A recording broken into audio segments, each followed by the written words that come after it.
The alpine wind screamed through the ice canyon like a blade, cutting into the faces of the SEAL team pressed against the frozen wall. "She's going to freeze solid out there," Staff Sergeant Derek Vance muttered, watching the lone figure of sniper Lena Keller disappear into the white curtain of snow.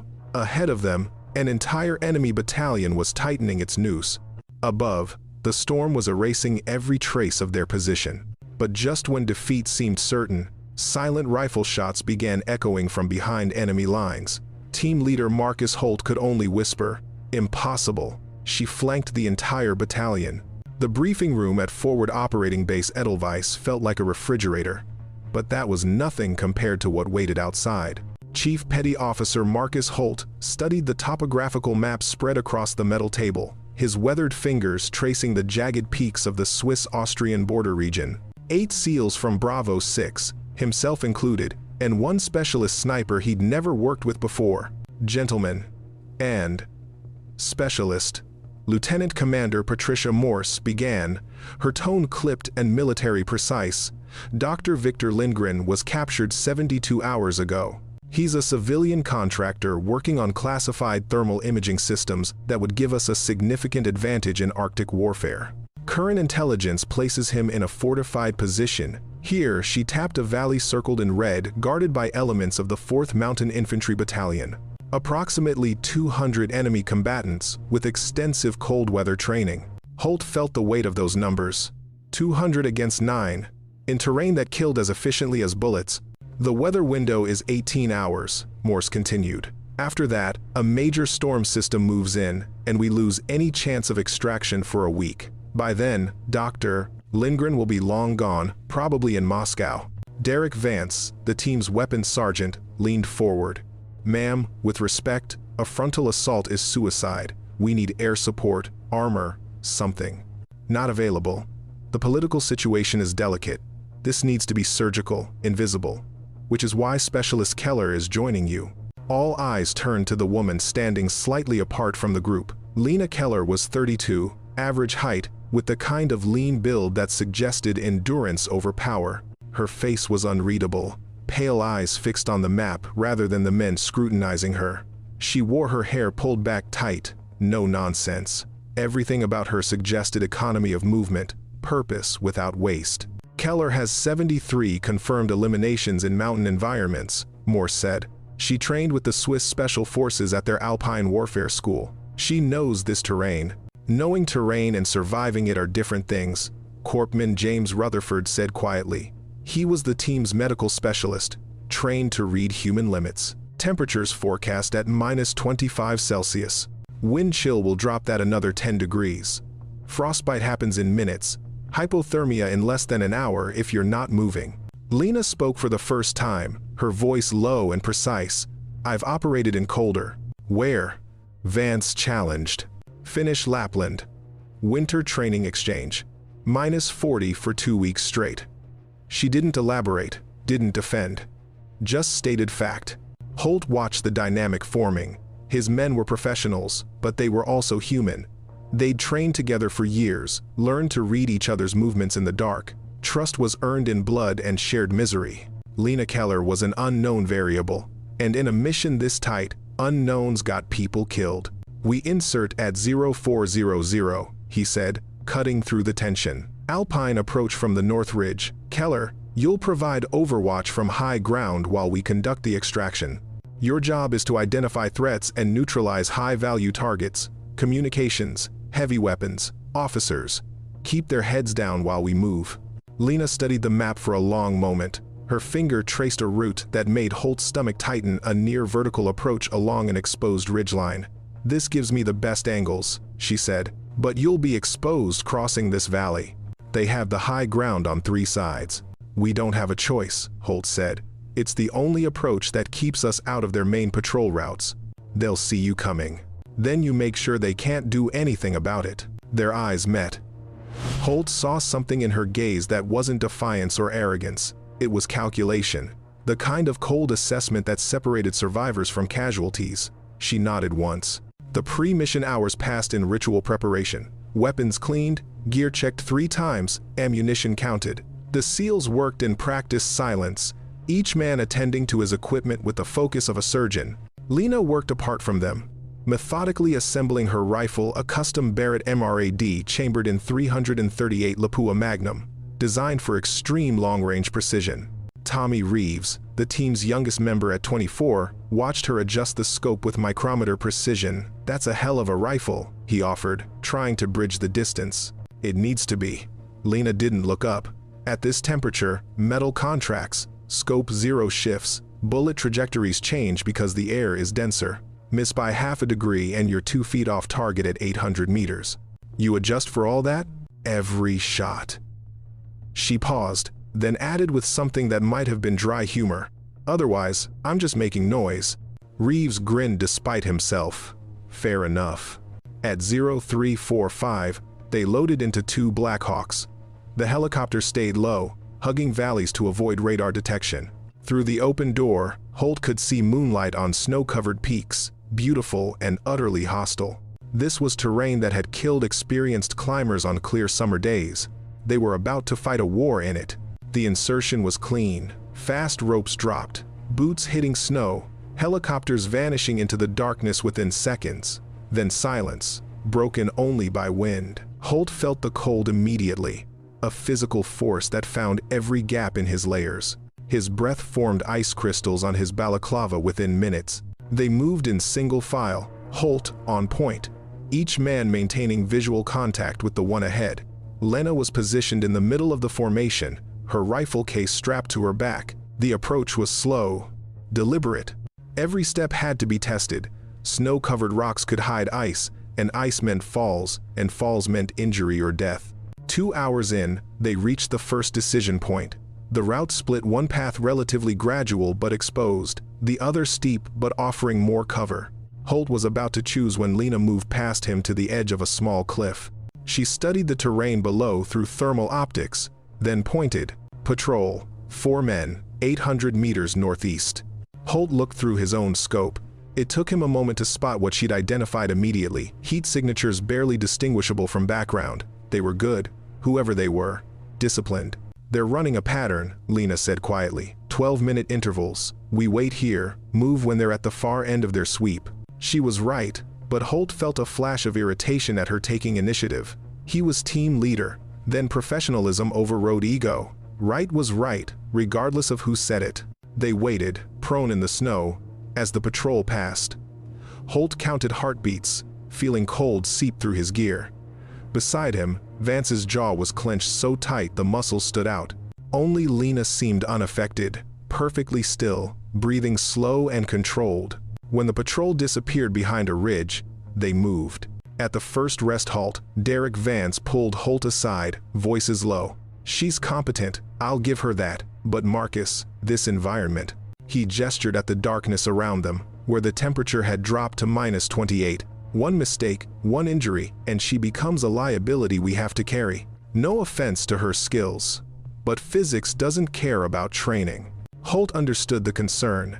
It wasn't about gender. They'd worked with female operators before, professionals who'd earned their place. It was about the specific, brutal reality of alpine warfare in winter. People died here from causes that had nothing to do with enemy action. Your own sweat could kill you if it soaked your base layer and froze. Dehydration happened fast because breathing cold air dried you out. Caloric expenditure was enormous, just staying warm. "She knows the risks," Holt said, "and if Morse assigned her, she must have the certifications." Certifications are paper. This is real. Then we watch her close. First sign she's compromised, we adapt. But when Holt glanced over at Lena, she was checking her rifle, movements efficient despite wearing thick gloves. She'd changed into a white oversuit that made her almost invisible against the snow. Every piece of gear was secured so it wouldn't rattle or reflect light. Professional. James Rutherford approached, his medic's instinct making him the unofficial monitor of everyone's physical state. "How you doing, Keller?" "Functional." "That's not an answer.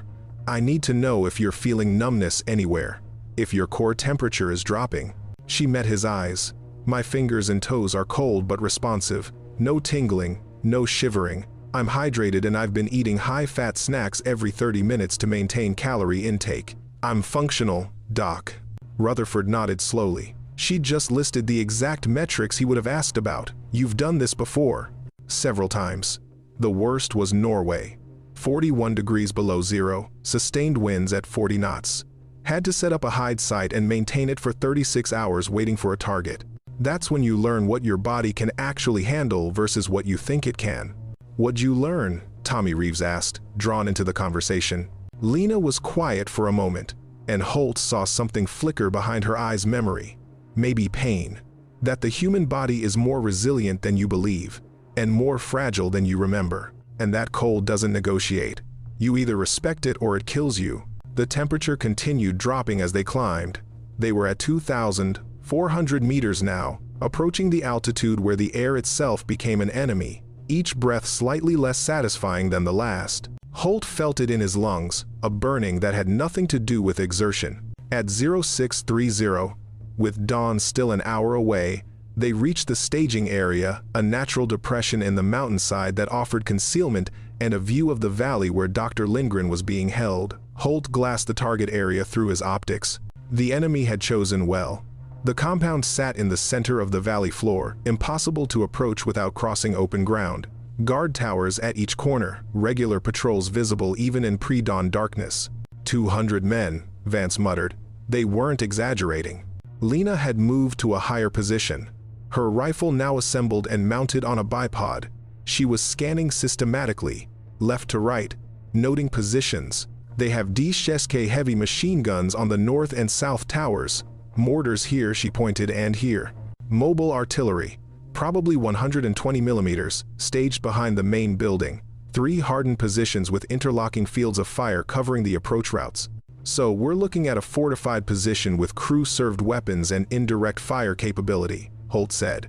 And we're 8 people with rifles.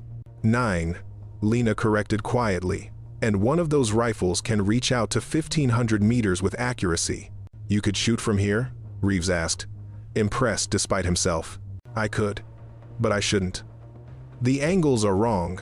I'd be shooting down at extreme range, with wind variables I can't predict from this position. I'd get maybe 2 good shots before they located me and dropped mortars on this ridge." "So what do you suggest?" Holt asked, genuinely curious. Lena pulled out a topographical map, waterproofed and marked with her own notations. "The compound has good coverage on conventional approaches, but they're oriented to defend against ground assault from the valley. Nobody expects an attack from the southwest ridge because it's technical climbing, 4th-class terrain, ice-covered, suicidal to attempt in daylight, impossible at night." "But?" Holt prompted. "But if someone could get there, the entire western flank of their position is exposed. The command post, the communications array, the mortar positions all vulnerable from that angle. They don't even have observers watching that direction because they assume the terrain is impassable." Vance shook his head. "It is impassable. That's not an assumption, that's topography. Even with climbing gear, in this cold, you'd never make it before dawn. And if you tried it in daylight, they'd see you halfway up and just wait for you to fall or shoot you off the wall." "I didn't say it would be easy," Lena said. Her voice was calm, but Holt detected something underneath, not arrogance, but certainty born from experience. "I said it was possible, and it's the only angle that gives us a realistic chance." "You're talking about doing this alone," Rutherford said. "I'm the only one qualified for that climb, and I'm the only one who needs to be there. Sniper position, not an assault element." Holt studied the terrain through his scope, trying to visualize what she was describing. The southwest ridge was essentially a frozen waterfall of ice and rock, broken by crevasses and overhangs. Under normal circumstances, even attempting it would be reckless. In combat conditions, in darkness, with enemy forces below, even if you made the climb, he said slowly, you'd be completely isolated. If you got injured, compromised, ran into trouble, we couldn't support you. You'd be on your own. "That's the job," Lena said simply. The wind picked up at 0700, bringing with it swirling snow that reduced visibility to less than 50 meters. Holt had ordered the team to dig in and wait for conditions to improve, but the weather forecast made that unlikely. The storm front that was supposed to arrive in 18 hours was moving faster than predicted. They had maybe 12 hours now before the window closed completely. "We need to make a decision," Vance said, huddled in the lee of a boulder. Ice had formed on his eyebrows and beard. Either we abort and try again another day, or we go now despite conditions. Abort means Dr. Lindgren gets moved, Holt said. Intelligence says they're planning to transport him tomorrow. We miss this window, we miss him entirely. And if we go in these conditions, we might not come back at all. It was a fair point. Already the cold was sapping their efficiency. Reeves had developed a slight tremor in his hands, early-stage cold stress. Chen, their communications specialist, had reported his radio batteries were draining faster than normal, the lithium cells weakened by extreme temperature. Everything was harder, slower, more dangerous. Lena appeared out of the snow like a ghost. She'd been conducting a solo reconnaissance, mapping the route she intended to take. Her face was covered except for her eyes, but Holt could see the ice crystals that had formed on her eyelashes. "The climb is possible," she reported. "I found a route that uses a natural chimney formation for most of the vertical gain, less exposed than the direct face. There's one section, about 20 meters, that's going to be technical. But I can do it." "When?" Holt asked. "Now. In this weather. The snow provides concealment, and the enemy won't expect movement in these conditions. They'll be buttoned up, maintaining minimal patrols. It's actually the best time." Derek Vance looked at her like she'd suggested swimming to the moon. "You can't be serious. You can't even see 50 meters. You'll walk off a cliff or fall into a crevasse." "I mapped the route carefully. I know where the hazards are. And I'd rather deal with poor visibility than enemy observation." Holt weighed the options, feeling the weight of command. If he sent her and she died, that was on him. If he didn't send her and they lost the mission, that was also on him. Leadership meant making decisions with incomplete information and living with the consequences. "How long to get into position?" he asked. 3 hours to make the climb. Another 30 minutes to set up a proper hide. I'd be ready to provide support by 10:30. "We'll give you until 1100, Holt decided. "That puts us into position for a noon assault. The storm should provide cover for our approach. You take out their heavy weapons and communications from above. We hit the compound from ground level, extract the package, and exfil before they can coordinate a response." "And if I can't make the climb?" Lena asked. It was the first time he'd heard uncertainty in her voice, but it wasn't fear. It was honesty, acknowledging variables. "Then you come back, we regroup, and we figure out plan B. I'm not asking you to die trying. I'm asking you to try intelligently." She nodded. "Understood." The team watched her prepare. She transferred most of her ammunition into a specially designed pack that would maintain her center of gravity during the climb. The rifle was broken down into 2 sections and secured along her spine. She carried ice screws, carabiners, a 60-meter climbing rope, and minimal survival gear. Every ounce mattered.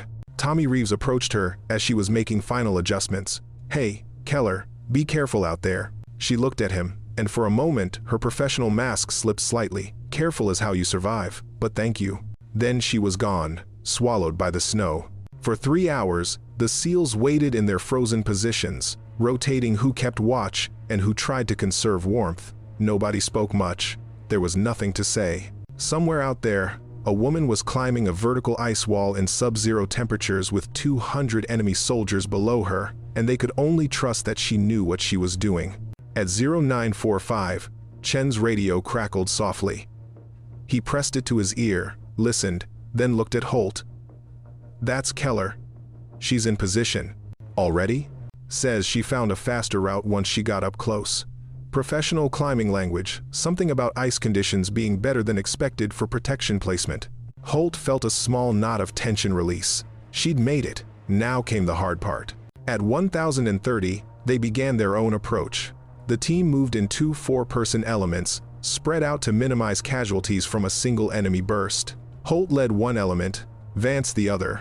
The snow was both blessing and curse. It hid them from enemy observers but also slowed movement and made footing treacherous. They were halfway across the valley when the first shot rang out. For a split second, Holt thought they'd been spotted. Then he realized the shot had come from above and behind Lena's position. Through the swirling snow, he saw an enemy soldier in the northern tower suddenly slump forward, his heavy machine gun going silent.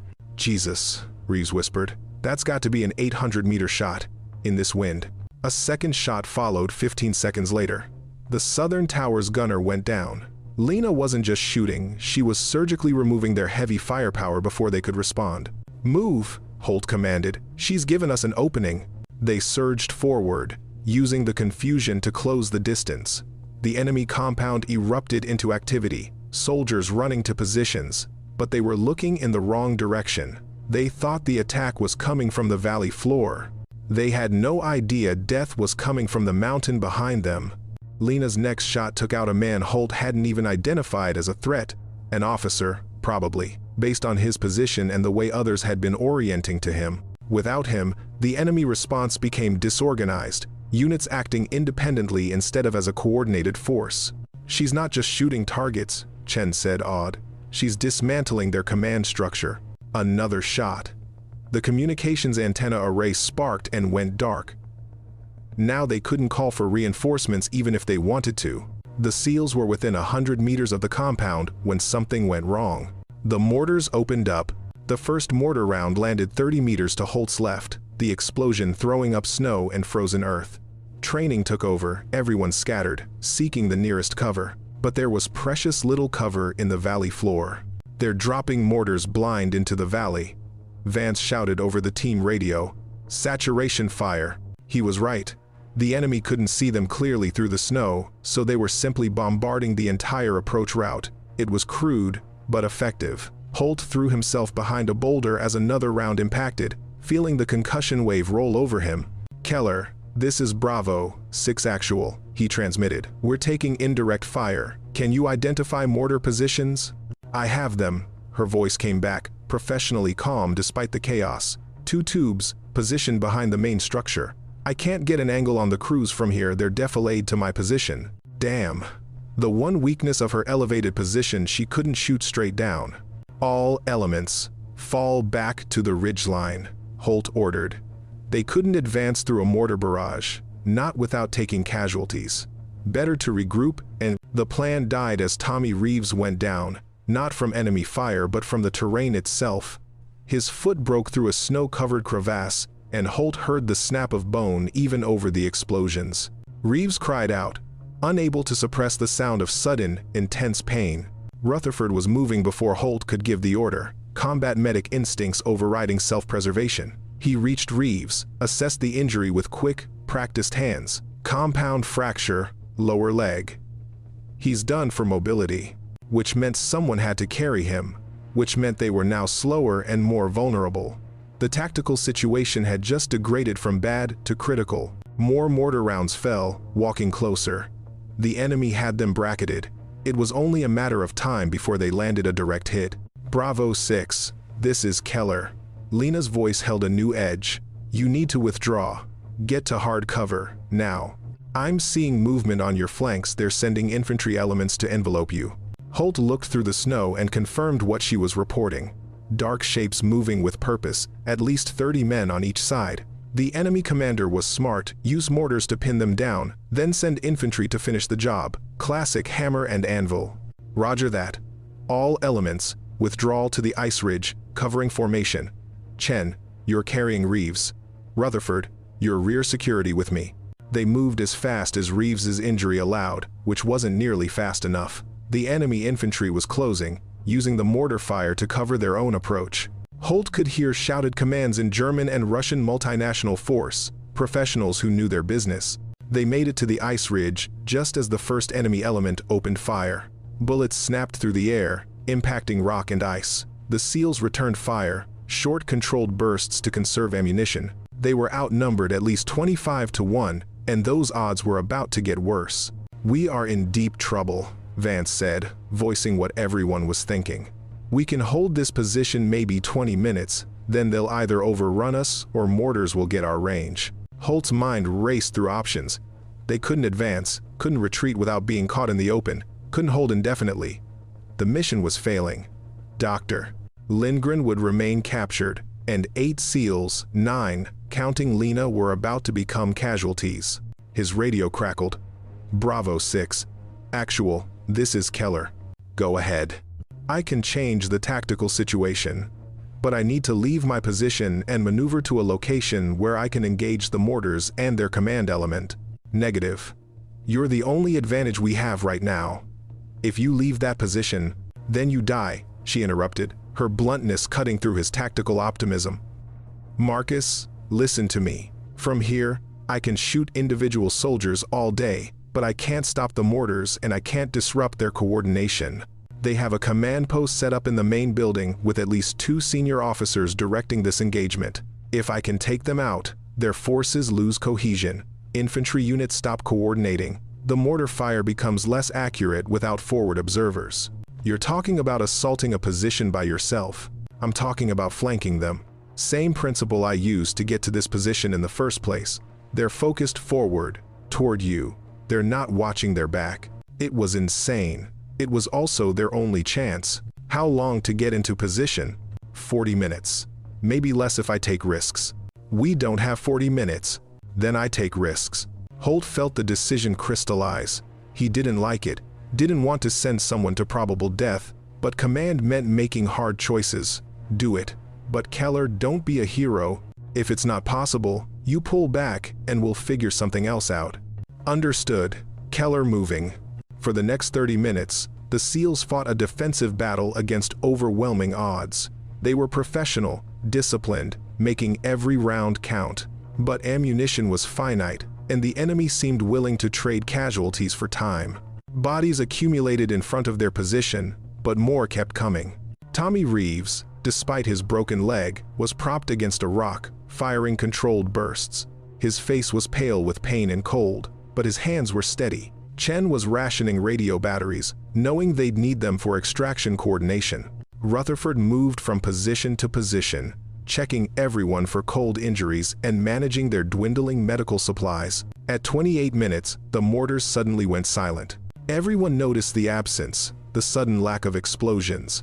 Then, 5 seconds later, they heard a different sound, rifle shots, high and sharp, coming from inside the compound. "That's Keller," Vance said. "She's in there." What the SEALs couldn't see, what they could only imagine from the sounds that reached them through the snow, was Lena Keller executing the most dangerous movement of her career. She'd left her prepared position and descended the same route she'd climbed, moving fast now, controlled falls on the rope rather than careful climbing. Speed was survival. Every minute, the SEALs held that ridge was bought with ammunition they didn't have. The descent took 12 minutes. At the bottom, she found herself less than 200 meters from the enemy compound's rear wall, completely undefended because no one had expected an approach from that direction. The tactical principle was simple: never do what your enemy expects. The application was terrifying. She moved through the snow in a low crouch, rifle held ready. The white oversuit that had concealed her on the mountain now made her nearly invisible against the storm. She passed within 20 meters of an enemy patrol that never saw her, their attention fixed on the firefight at the valley entrance. The compound wall was 3 meters of concrete, topped with wire. Not designed to keep out a determined infiltrator, just to provide a secure perimeter against casual approach. Lena found a section where drifted snow had piled against the base, giving her additional height. She went over in seconds, landing in a crouch on the other side, heart hammering but breathing controlled. Inside the compound, chaos. Soldiers running between buildings, sergeants shouting orders, wounded being carried to a medical station. Everyone was focused on the battle in front of them. No one looked behind. Lena oriented herself, using the mental map she'd constructed from hours of observation. The command post would be the largest building, central location, probably with antenna arrays on the roof. There, the structure, with 3 radio antennas and a guard at the door. She moved between buildings, using every shadow, every moment of confusion. A soldier ran past her, so close she could have touched him, but he never turned. She was a ghost in the storm. The guard at the command post door was alert, professional, scanning his sector. But his sector was forward, toward the battle. Lena approached from his blind side, moving with patient slowness that made her nearly invisible to peripheral vision. When she was 3 meters away, she put a single suppressed round through the base of his skull. He dropped without a sound. Inside, she found exactly what she'd expected. A tactical operations center, 4 officers around a map table, radio operators managing communications with units in the field.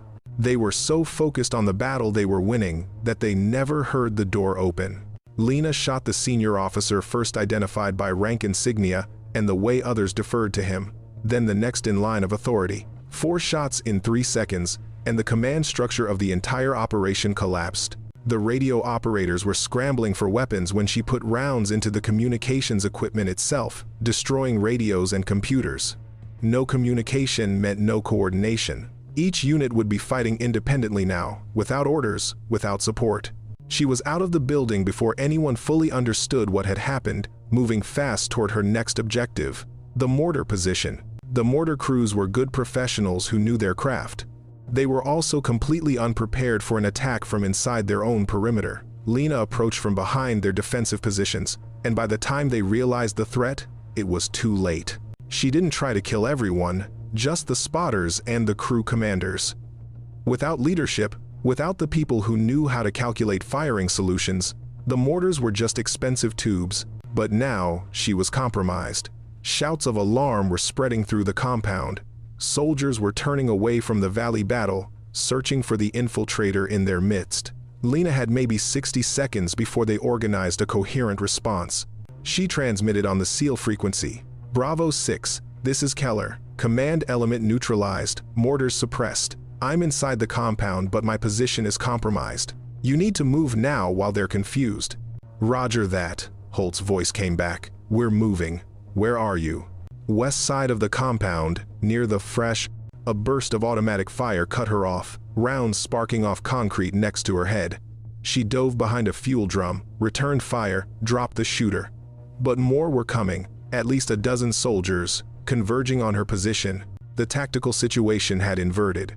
Now, she was the one pinned down, and the SEALs were the relief force. Irony. She counted her remaining ammunition, 3 magazines, approximately 90 rounds. She'd need every one. The firefight inside the compound was brutal and close range, nothing like the precision shooting Lena was trained for. This was survival combat, reflexes and aggression winning over carefully aimed shots. She moved constantly, never staying in one position for more than a few seconds, using the compound's own structures for cover. A soldier appeared around a corner. She shot him twice, center mass. Another came from above, firing from a window. She rolled, returned fire, kept moving.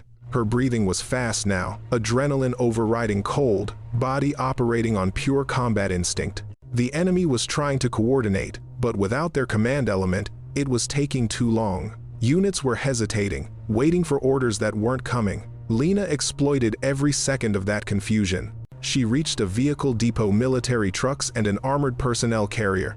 A quick assessment.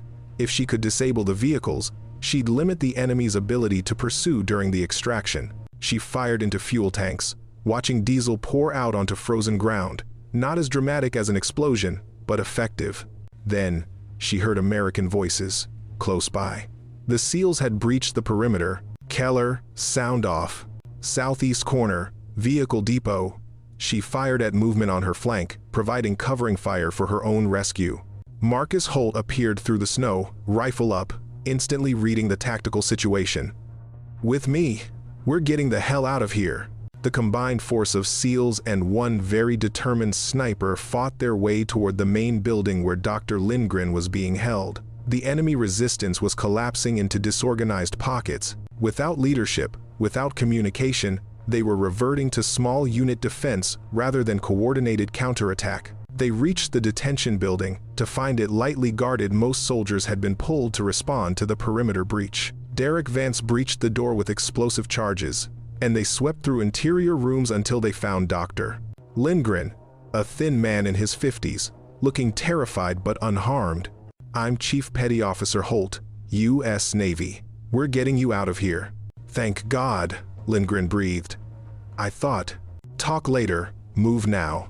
The extraction was a running gun battle back toward their entry point. Enemy forces were rallying, starting to mount a coherent defense, but the SEALs had momentum and surprise. Lena had shifted back to her precision role, dropping threats at medium range while the assault team handled close quarters. They were almost clear when disaster struck. A soldier with an RPG appeared on a rooftop, the launcher already on his shoulder, aimed at the cluster of Americans. Lena saw it, recognized the threat geometry. If that rocket launched into their group, it would kill or wound at least half the team. She also saw the angles, the wind, the distance. 600 meters, elevated target, moving shooter. The mathematical part of her brain calculated probability of hit at 40%. Not good odds. She fired anyway. The shooter collapsed backward, rocket launching skyward, detonating harmlessly against the mountainside. The SEALs never even knew how close they'd come to disaster. Extract point. 300 meters. Holt was shouting now, professional composure fraying at the edges. They'd accomplished the mission, but they weren't safe yet. Chen, call in the birds. Trying. Radio took a hit, I'm on backup transmitter. They ran through snow and ice. Enemy fire following, but increasingly wild and poorly aimed. Lena was near the rear of the formation, turning every few seconds to fire at pursuers, keeping them at distance. Her ammunition counter was in the red now, less than 30 rounds remaining. The helicopter appeared through the snow like a miracle. A Black Hawk pilot earning every dollar of hazard pay as he brought the aircraft into a hover over uneven ground in whiteout conditions. The SEALs were loading when Lena saw the last threat, a technical with a heavy machine gun racing toward their position. She dropped to one knee, ignoring the hands trying to pull her toward the helicopter, and fired her last magazine in controlled pairs. The technical's windshield shattered, the driver slumped, and the vehicle careened into a snowbank. "Keller, move!" Hands grabbed her, hauled her into the helicopter. The Black Hawk was lifting before the doors were even closed, banking hard away from the compound, flying nap of Earth to avoid any potential anti-aircraft fire. In the cargo bay, silence except for the rotor noise and heavy breathing. Dr. Lindgren was wrapped in an emergency blanket, crying quietly with relief. Tommy Reeves's leg was being properly splinted by Rutherford.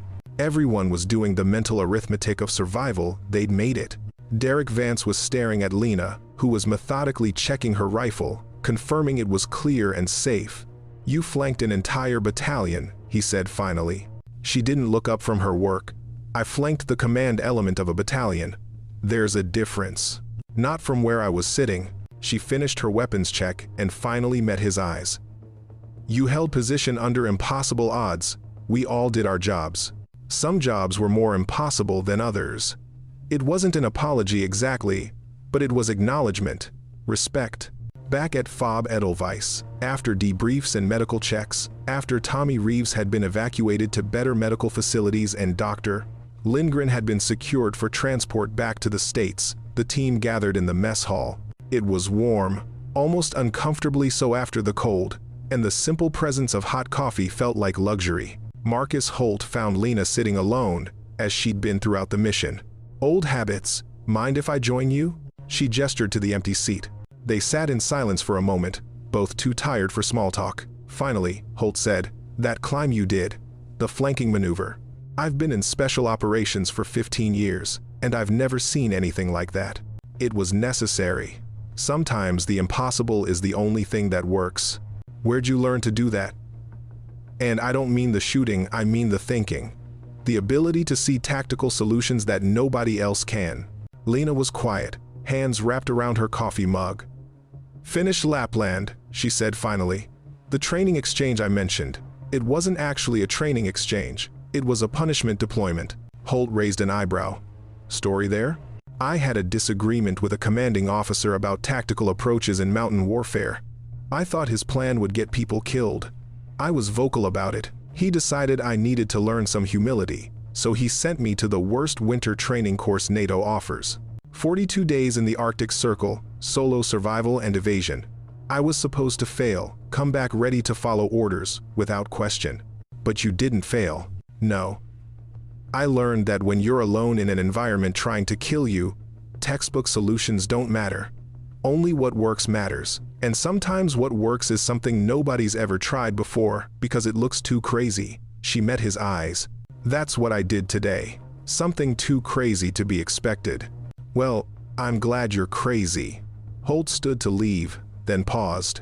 "Keller, we're going to be running more operations in this region. If you're available, I'd like you with us." "Because I can shoot? Because you can think? The shooting is just a bonus." After he left, Derek Vance approached, slightly awkward. "Hey, I owe you an apology. The things I said before the mission, about you freezing, about being a liability, I was wrong." Lena considered him. You were being realistic based on statistics. Female soldiers have different physiological responses to extreme cold. I don't blame you for the concern. Still, I underestimated you. Most people do. I'm used to it. She stood, preparing to leave. For what it's worth, Vance added, you're welcome on my team anytime. That thing you did today? That was legendary. She paused at the door, allowing herself a small smile. It was just a job, a very cold, very difficult job, but still just a job. 2 weeks later, back home, Lena Keller stood in her small apartment, looking at the news reports. The mission had been classified, officially never happened, but military intelligence circles were buzzing with rumors. A female sniper. A flanking maneuver no one thought possible. An entire enemy command structure neutralized by a single operator. The news reports didn't mention her name, which was fine. She'd never done this work for recognition. She did it because she was good at it, because people needed rescuing, because someone had to be willing to make the impossible climb. Her phone rang. Marcus Holt. Keller? Got another mission briefing. Yemen this time, but still mountain terrain. Interested? She looked out her window at the gentle suburban landscape, so tame, so safe. Then she thought about the Alps, the cold, the absolute clarity of combat where every decision mattered. Send me the details, she said, because that was what she did. That was who she was. The woman who went where others couldn't, who made the impossible shots, who flanked entire battalions because someone had to and she had the skills to try. The mountain had tested her and found her capable. There would be other mountains, other tests. She would face them the same way she faced everything, with cold precision, careful planning, and the willingness to attempt what everyone else called impossible. Some legends are born in moments. Lena Keller's legend was born in the slow, patient discipline of climbing an impossible wall and killing cold, and then doing exactly what needed to be done. The Alps would remember. The battalion would remember. And the SEALs who'd fought beside her would never forget the woman who'd proven that sometimes the most effective weapon isn't firepower or numbers. Sometimes it's someone with the courage to face the mountain alone.